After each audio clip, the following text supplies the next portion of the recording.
Welcome back clean news. चलिए देखते हैं उत्तर प्रदेश की 25 फटाफट बड़ी खबरों को। इससे पहले आप यूपी के किस जिले से न्यूज को देख रहे हैं, हमें कमेंट बॉक्स में जरूर बताइए। साथ ही डेली अपडेट रहने के लिए चैनल को सब्सक्राइब कर बेल आइकन को दबाना बिल्कुल न भूलें। आज का लाइक एम 3000 है, उम्मीद करते हैं आप इसे जरूर पूरा करेंगे। कोरोना की तीसरी लहर से निपटने के लिए यूपी में 2 लाख बेड तैयार, सीएम योगी आदित्यनाथ। उत्तर प्रदेश की योगी सरकार कोरोना की संभावित तीसरी लहर की तैयारियों पर तेजी से काम कर रही है। रविवार को मुख्यमंत्री योगी आदित्यनाथ ने अयोध्या और सिद्धार्थनगर का दौरा किया, जिसमें उन्होंने कोरोना की तीसरी लहर की तैयारियों पर सरकार की तैयारियों पर जानकारियां दी। इस मौके पर मुख्यमंत्री योगी आदित्यनाथ ने बताया कि कोरोना की तीसरी लहर से बचने के लिए प्रदेश में 2 लाख बेड तैयार कर लिए गए हैं। सीएम योगी आदित्यनाथ ने लॉन्च किया माई.गव यूपी पोर्टल, कहा अपनी सरकार से सीधे संवाद का माध्यम। उत्तर प्रदेश के मुख्यमंत्री योगी आदित्यनाथ ने राज्य में माई.गव यूपी पोर्टल लॉन्च किया है। कारगिल विजय दिवस के दिन यूपी सरकार ने ये घोषणा की। सीएम योगी आदित्यनाथ ने इस बारे में औपचारिक ऐलान किया। सीएम योगी के कार्यालय में ट्वीट में कहा गया, नए उत्तर प्रदेश में अब अपनी सरकार से सीधे और त्वरित संवाद का एक और माध्यम।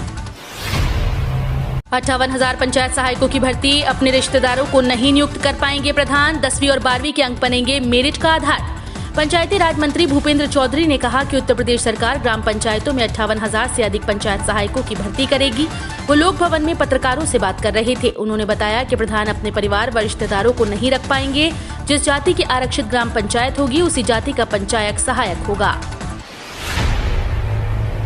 प्रवक्ता पद के चयनितों को 30 जुलाई को आवंटित होंगे कॉलेज। उत्तर प्रदेश लोक सेवा आयोग से राजकीय महाविद्यालयों में प्रवक्ता के पदों पर चयनित अभ्यर्थियों को 30 जुलाई को कॉलेज आवंटित कर दिए जाएंगे। उच्च शिक्षा निदेशालय ने चयनित अभ्यर्थियों की ऑनलाइन काउंसलिंग का कार्यक्रम जारी कर दिया। काउंसलिंग 26 जुलाई से शुरू होने जा रही है। इससे पूर्व 11 विषयों के 211 चयनित अभ्यर्थियों की काउंसलिंग करा कॉलेज आवंटित किए जा चुके हैं।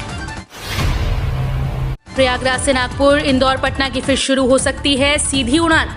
कुंभ मेले के बाद से बंद चल रही नागपुर, इंदौर, लखनऊ और पटना की फ्लाइट एक बार फिर से शुरू होने की उम्मीद बन गई। इन चारों ही शहरों के लिए फ्लाइट शुरू करने के लिए विमानन कंपनीज ने केंद्र और प्रदेश के उड्डयन मंत्रालय से संपर्क साधा है। बताया जा रहा है कि इसके लिए विभाग द्वारा बिडिंग की प्रक्रिया करवाए जाने की तैयारी की गई। इसके अलावा प्रयागराज से कुछ अन्य रूट्स के लिए भी विमानन कंपनीज ने सर्वे शुरू किया है। चुनाव से पहले शिक्षा मित्रों का मानदेय बढ़ा सकती है योगी सरकार, 2 से 4 हजार रुपए की होगी बढ़त। यूपी सरकार विधानसभा चुनाव से पहले शिक्षा मित्रों का मानदेय बढ़ा सकती है। बेसिक शिक्षा विभाग ने सरकार को 1.46 लाख शिक्षा मित्रों को दिए जा रहे मानदेय, सरकार पर वित्तीय भार समेत पूरा ब्यौरा दिया। करीब 4 साल से शिक्षा मित्रों का मानदेय नहीं बढ़ाया गया। वर्तमान में उन्हें 10,000 रुपए मानदेय मिलता है। 5 सितंबर को मुजफ्फरनगर में होगी बड़ी पंचायत, शुरू करेंगे मिशन यूपी व उत्तराखंड। भारतीय किसान यूनियन के प्रवक्ता राकेश टिकैत ने लखनऊ में आयोजित प्रेस कॉन्फ्रेंस में कहा कि हमारी मांग है कि केंद्र सरकार बिना किसी शर्त के तीनों कृषि कानूनों को वापस ले ले, लेकिन सरकार नहीं मान रही। इसलिए हम मिशन यूपी व उत्तराखंड शुरू कर रहे हैं, जिसके तहत किसानों को जागरूक किया जाएगा। यूपी में करीब 30 से 35% विधायकों के टिकट काटेगी बीजेपी, काम के आधार पर होगा सर्वे। बताया जा रहा है कि अगस्त में सर्वे कराया जाएगा। इसी के आधार पर नए चेहरों को मौका दिया जाएगा। यूपी विधानसभा चुनाव में बीजेपी करीब 30 से 35% विधायकों को टिकट काटेगी। पार्टी से जुड़े सूत्र बताते हैं कि बीजेपी अपने विधायकों का सर्वे कराएगी। वहीं क्षेत्र में काम और लोकप्रियता के आधार पर टिकट पर अंतिम मुहर लगेगी। यूपी में संस्कृत ऑनलाइन क्लास के लिए 8.5 हजार से ज्यादा स्टूडेंट्स ने कराया रजिस्ट्रेशन। उत्तर प्रदेश संस्कृत संस्थान ने संस्कृत सीखने और भाषण प्रशिक्षण प्रदान करने के लिए प्रतिदिन 1 घंटे की निःशुल्क ऑनलाइन कक्षाएं शुरू की। जो लोग आभासी माध्यम से संस्कृत सीखना चाहते हैं, उनके लिए प्रतिदिन 1 घंटे की 47 कक्षाएं चलाई जा रही हैं। इसे लोगों ने काफी पसंद किया है और युवा बड़ी संख्या में ऑनलाइन कक्षाओं के लिए अपना पंजीकरण करा रहे हैं। जेवर एयरपोर्ट की टर्मिनल बिल्डिंग के डिजाइन से सीएम योगी नाखुश, दिए बदलाव करने के निर्देश। जेवर में बनने वाले इंटरनेशनल एयरपोर्ट के निर्माण कार्य को शुरू करने को लेकर तैयारियां अंतिम चरण में हैं। यूपी विधानसभा चुनाव से पहले कभी प्रधानमंत्री नरेंद्र मोदी जेवर एयरपोर्ट की आधारशिला रख सकते हैं। वहीं इसी बीच मुख्यमंत्री योगी आदित्यनाथ ने एयरपोर्ट के मौजूदा डिजाइन में परिवर्तन करने के निर्देश दिए। उन्होंने निर्देश दिए कि एयरपोर्ट की टर्मिनल इमारत में भारतीय सांस्कृतिक, ऐतिहासिक विरासत और आध्यात्म की झलक भी दिखनी चाहिए। चाचा भतीजे का नहीं हुआ गठबंधन तो पीएसपी बिगाड़ सकती है एसपी का खेल, शिवपाल ने शुरू की तैयारी। उत्तर प्रदेश विधानसभा चुनाव 2022 से पहले सभी की नजर चाचा भतीजे के गठबंधन पर लगी है। चाचा तो गठबंधन के लिए तैयार हैं, लेकिन भतीजे की तरफ से इसके संकेत नहीं मिल रहे। जानकारों का मानना है कि अगर चाचा भतीजे के बीच गठबंधन नहीं होता है तो पीएसपी खेल बिगाड़ सकती है। ओवैसी की पार्टी एआईएमआईएम ने सपा के साथ गठबंधन से किया इनकार। उत्तर प्रदेश विधानसभा चुनाव के लिए एआईएमआईएम ने समाजवादी पार्टी के साथ गठबंधन की खबरों का खंडन कर दिया। एआईएमआईएम के यूपी अध्यक्ष शौकत अली ने न्यूज एजेंसी एएनआई से कहा, हमने कभी नहीं कहा कि समाजवादी पार्टी अगर सत्ता में आती है और अखिलेश यादव मुस्लिम नेता को डिप्टी सीएम बनाते हैं तो उनके साथ गठबंधन करेंगे।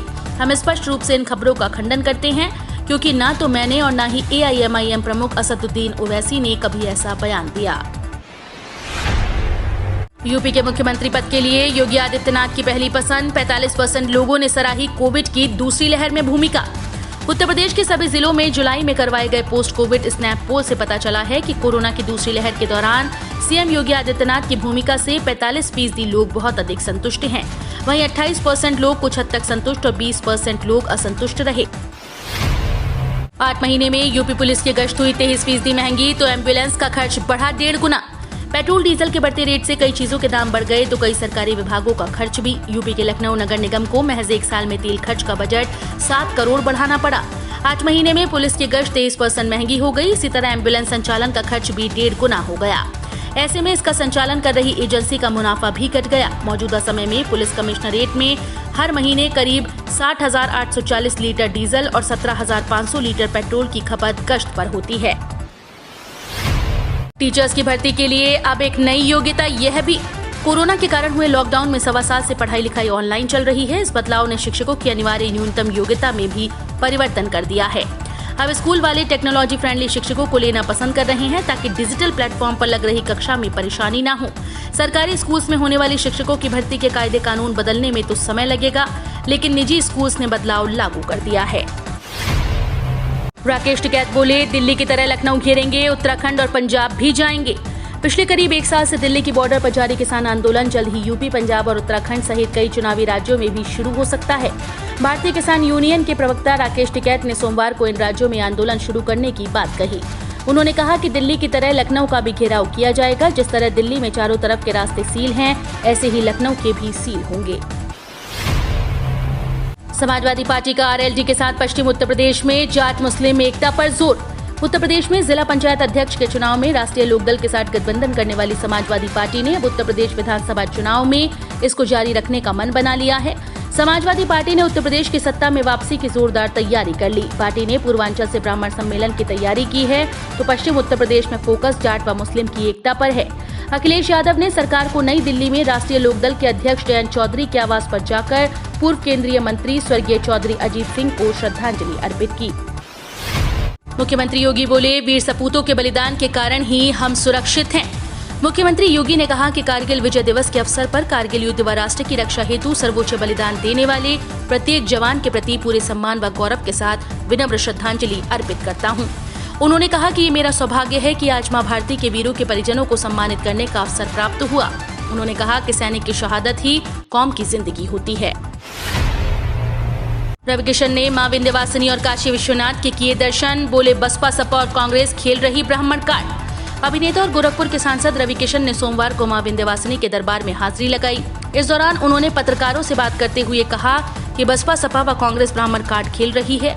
अखिलेश यादव, बहन मायावती और राहुल गांधी से पूछना चाहता हूं कि जब आपकी सरकार थी तब आपने ब्राह्मणों के लिए क्या किया, ब्राह्मणों के बच्चों के लिए क्या किया। अभिनेता ने कहा कि ये बात किसने आपसे कही। ब्राह्मण निस्वार्थ और त्यागी होता है, ब्राह्मणत्व में विकास में यकीन रखता है। ब्राह्मण लालची बिरादरी नहीं है। ब्याज माफी योजना का लाभ न लेने पर संबद्ध होंगे खाते, गिरफ्तारी का भी है प्रावधान। व्यापारियों की सहूलियत के लिए शासन ने तीसरी बार ब्याज माफी योजना लागू की, लेकिन कारोबारी इस योजना के प्रति खास दिलचस्पी नहीं ले रहे। योजना के समाप्त हो जाने पर व्यापारियों से ब्याज और जुर्माने के साथ बकाया टैक्स वसूला जाएगा। धनराशि जमा न करने पर बैंक खाते भी विभाग से संबद्ध किए जाएंगे। इसमें गिरफ्तारी किए जाने के भी प्रावधान हैं। यूपी में शिक्षा मित्रों की मानदेय बढ़ाए जाने की चर्चा। मायावती ने बीजेपी पर बोला हमला, कहा भाजपा में भी कांग्रेसी कल्चर। बहुजन समाज पार्टी के राष्ट्रीय अध्यक्ष मायावती ने शिक्षा मित्रों के मानदेय बढ़ाए जाने की बात पर यूपी सरकार पर निशाना साधा। उन्होंने कहा कि चुनाव नजदीक देख ऐसे फैसले करना कांग्रेसी कल्चर को दर्शाता है। मायावती ने सोमवार को ट्वीट कर कहा कि अगर ये खबर सही है कि यूपी में विधानसभा चुनाव से पहले शिक्षा मित्रों का मानदेय बढ़ सकता है, तो ये काफी विलंब से उठाया गया कदम है। पीएफ निकासी के नियमों में बदलाव, मेडिकल इमरजेंसी में तुरंत पाएं 1 लाख रुपए एडवांस। कर्मचारी जो अपने कर्मचारी भविष्य निधि के लिए पंजीकृत हैं, वे मेडिकल इमरजेंसी के एडवांस के तौर पर 1 लाख रुपए ले सकते हैं। आपातकालीन चिकित्सा उपचार या अस्पताल में भर्ती होने के लिए उनके संचित कोष इसे लिया जा सकता है। कर्मचारियों को धनराशि निकालने से पहले उक्त अस्पताल में भर्ती होने या प्रक्रिया की लागत के बारे में कोई अनुमान प्रदान करने की भी आवश्यकता नहीं है। बायोलॉजिकल लिमिटेड की वैक्सीन कार्बोवैक्स जल्द होगी लॉन्च, सितंबर के अंत तक आने की उम्मीद। देश में जिस तरीके से कोविड-19 के केस लगातार बढ़ते जा रहे हैं, उसे देखते हुए सरकार की तैयारी है कि ज्यादा से ज्यादा लोगों को टीका लगाकर इस महामारी से बचाया जाए। ऐसे में भारत में कई नई टीके ट्रायल प्रक्रिया से गुजर रहे हैं। इस बीच खबर है कि तेलंगाना के हैदराबाद में स्थित भारतीय जैव प्रौद्योगिकी और बायोफार्मास्यूटिकल कंपनी बायोलॉजिकल लिमिटेड द्वारा निर्मित कोरोना वैक्सीन भी जल्दी ही देश में लॉन्च होने वाली है। जेपी नड्डा ने किया कार्यकर्ताओं को संबोधित, कहा पीएम मोदी की सरकार में सेना को मिली छूट। भारतीय जनता पार्टी के राष्ट्रीय अध्यक्ष जेपी नड्डा ने कारगिल विजय दिवस के अवसर पर सोमवार को एक कार्यक्रम को संबोधित किया। उन्होंने कहा कि भाजपा हर साल कारगिल दिवस को विजय दिवस के रूप में मनाती है। ये हमारे राष्ट्रीय कार्यक्रम के रूप में देखा जाता है। ये दिवस हम बहादुरी के दिवस के रूप में मनाते हैं और अपने आप को उन वीर जवानों को समर्पित करते हैं जिन्होंने देश की सीमाओं की रक्षा की है। विधानसभा चुनाव से पहले सीएम योगी का बड़ा दांव, 1 लाख लोगों को मानदेय पर रोजगार देने की तैयारी। यूपी विधानसभा चुनाव से पहले एक ओर जहां सरकार सरकारी नौकरियां देने पर फोकस कर रही है, वहीं दूसरी ओर विभिन्न सरकारी महकमों में 1 लाख से अधिक पदों पर मानदेय पर नौकरी देकर अर्धकुशल श्रमिक स्तर के लोगों को भी रोजगार से जोड़ने की तैयारी है। हम रोज ऐसे ही न्यूज लाते रहेंगे। यदि आपने अभी तक क्लीन न्यूज यूपी को सब्सक्राइब नहीं किया है तो फटाफट सब्सक्राइब कर लें। साथ ही बेल आइकन को प्रेस करना बिल्कुल ना भूलें ताकि लेटेस्ट अपडेट मिस ना हो।